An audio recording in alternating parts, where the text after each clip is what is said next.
Varabi, or a small shelter of the Yezidis self-named Varabistan.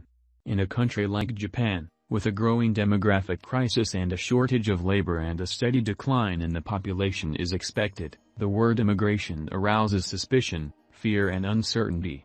In 2016, according to statistics, Tokyo accepted only 28 out of 10,901 asylum seekers. Nevertheless, in Varabi, a working-class neighborhood in the northern suburbs of the Japanese capital, a community of about 1,300 Yazidi refugees has been established. A sense of pride and a historical search for identity prompted these people to rename this area Varabistan. Living in complete uncertainty, these people are balancing between legality and temporary work and under control and the risk of expulsion.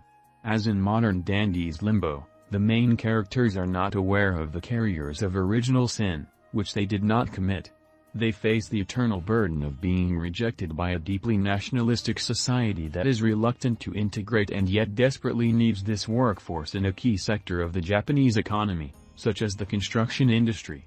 Meiwaku is the only Japanese word describing the concept, fear of causing pain by refusing your interlocutor. This is the golden rule in all spheres of Japanese society, where the fear of saying no is often bypassed by a complex series of turns of words and expressions that can convey the same meaning. Although the Yezidis are considered invisible and undesirable, they do not receive political asylum, but a renewable special residence permit from the Japanese state. This permit lasts from 3 to 6 months and does not allow them to engage in any work activity. Receiving a salary in cash, without a regular contract and medical care, workers risk being fired without notice. Renting an apartment, opening a bank account, and even buying a phone number can be very difficult without resorting to front people.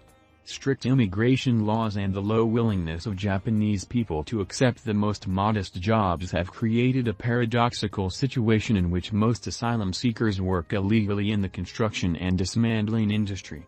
This is a key business sector in the country. When a house is inherited in Japan, it is a tradition to demolish it and build a brand new house in its place on the family's plot of land. In fact, while in other countries of the world the real estate market mainly consists of used houses, they make up only 15% in the land of the rising sun, which requires constant demand for labor on construction sites. The shortage of labor in this sector has led former Prime Minister Shinzo Abe to say that Japan should invest more in the workforce of older people and women before considering immigrants. The urgent need to attract Japanese workers to construction sites led to the creation of a promotional website, the motto of which is "Women working in the construction sector are strong." On the other hand, Japanese entrepreneurs would like the government to reform immigration policy. In this context, the children of immigrants who have been living in Japan for many years, who attend Japanese schools and who struggle for integration, although they speak Japanese perfectly, do not receive any benefit. On the contrary, if one of the parents receives the status of Karium, their children will also inherit this status.